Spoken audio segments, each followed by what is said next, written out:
અને છેલ્લે વાત કરીએ ચૈતર વસાવાએ લગાવેલા એક એવા આરોપની જે મનરેગા કૌભાંડ બાજુ જાય છે। ચૈતર વસાવા ધારાસભ્ય ડેડિયાપાડાના આમ આદમી પાર્ટીના નેતા એમણે મનરેગા કૌભાંડનો આરોપ લગાવ્યો અને આ વખતે આરોપ એમનો હીરા જોટવા પર છે, જે કોંગ્રેસના પૂર્વ ધારાસભ્ય આ વખતે પણ લગભગ માણાવદરથી ચૂંટણી લડ્યા હતા એમની સામે છે। જલારામ એન્ટરપ્રાઇઝ નામની એમની એક કંપનીએ બચુ ખાબડ સાથેના મનરેગા કૌભાંડમાં કરોડો રૂપિયાનો ભ્રષ્ટાચાર કર્યો એવો ચૈતર વસાવાએ આરોપ લગાવ્યો। હવે હીરા જોટવાએ જવાબ એ આપ્યો છે કે ઇતિહાસમાં ન થયો હોય એવો માનહાનિનો દાવો હું આપીશ।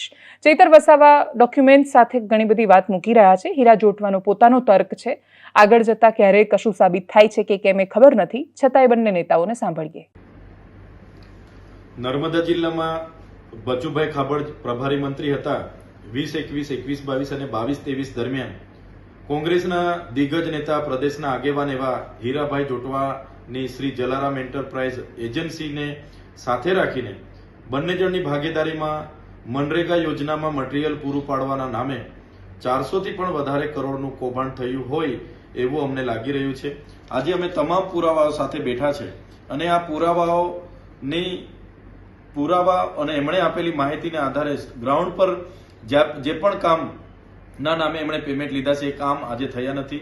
ત્યારે ભૂતકાળમાં પણ અમે તમામ સરપંચોને આ સાથે રાખીને એમના વિરોધમાં આવેદનપત્ર પણ આપ્યું હતું, પોલીસ અધિક્ષકમાં ફરિયાદ પણ દાખલ કરાવી હતી, પણ મોટા કદના નેતાઓ હોવાના કારણે જે તે સમયે એમના માત્ર નિવેદનો લઈને, અધિકારીઓના નિવેદનો લઈને ભીનું સંકેલી દેવામાં આવ્યું હતું।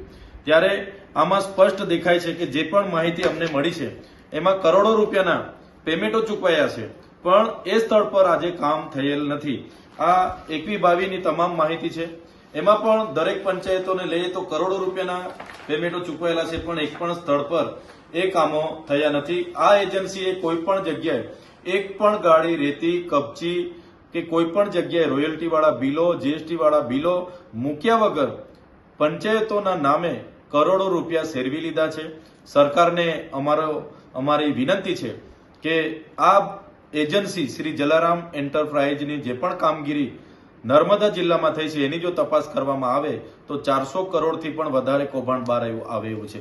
અત્યાર સુધી લોકોને માત્ર એવું હતું કે રાજ્ય સરકારના મંત્રી બચુભાઈ ખાબડ જ મનરેગા કૌભાંડમાં ઇન્વોલ્વ છે, પણ ટ્રાયબલ વિસ્તારના દાહોદ, ભરૂચ, છોટાઉદેપુર, નર્મદા, તાપી તમામ જિલ્લાઓમાં કોંગ્રેસના દિગ્ગજ નેતા એવા હીરા જોટવા એની પોતાની એજન્સીઓ અને ભાજપના લોકો સાથે મળીને ભાજપ કોંગ્રેસ ભાઈ સાથે મળીને કરોડોના કૌભાંડો કર્યા છે।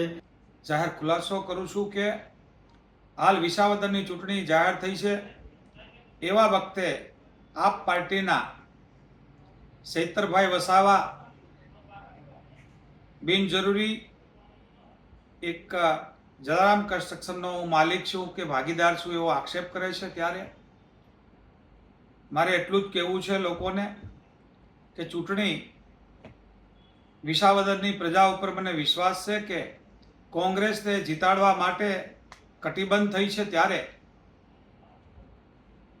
આપ પાર્ટી ભાજપની બી ટીમ હોય એવી રીતે જ્યારથી કેજરીવાલ સાહેબ છૂટા ત્યારથી જોઈ તો હરિયાણા હોય, જોઈ તો દિલ્હી હોય કે નગરપાલિકાની ચૂંટણીમાં, ત્યારે એમના ઉમેદવાર ગઠબંધન છોડીને જ્યારે વિસાવદરની ચૂંટણી જાહેર ન થઈ હોય ત્યારે એમનો ઉમેદવાર પણ જાહેર કરે છે અને ભારતીય જનતા પાર્ટીને નિશાન બનાવવાને બદલે જ્યારે એક મંત્રી ઉપર તપાસ ચાલતી હોય, એની તપાસ કોંગ્રેસે કરાવડાવી હોય, ત્યારે યોગ્ય દિશામાં તપાસ ચાલતી હોય ત્યારે એમની સાથે મારું નામ જોડીને હું એમનો ભાગીદાર છું,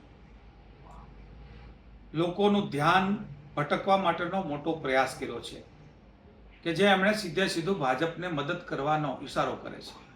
કારણ કે મંત્રીશ્રીના દીકરાની ધરપકડ થાય એ વખતે હું કે મારા કોઈ સમર્થકો એમાં હોય તો ચોક્કસપણે ધરપકડ થવી જ જોઈએ અને ઉજાગર થવું જોઈએ। એમ ન થતાં જે તપાસને ડાયવર્ટ કરવા માટેનો જે એમણે ચેષ્ટા કરી, એટલે